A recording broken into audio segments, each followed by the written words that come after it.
আমের বাগান খুঁজতে খুঁজতে আবার আরেকটা বাগানে চলে আসলাম দেখার জন্য যে পাড়ার মতো পরিস্থিতি হয়েছে কিনা। আসলে এটাও আম্রপালি বাগান, এর মধ্যে খিসা আছে, ঠিক আছে।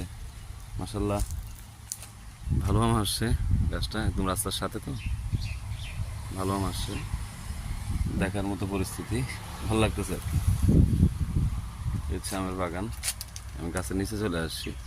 গাছটার তেমন হাইট না, ছোট, যথেষ্ট পরিমাণে আম আসছে আলহামদুলিল্লাহ।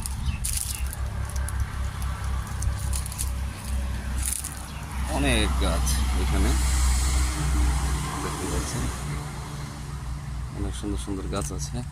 আমার আম বড় হচ্ছে আর কি। এই ছোট্ট চারাটার মধ্যে মাশাআল্লাহ যথেষ্ট পরিমাণ আম আসছে।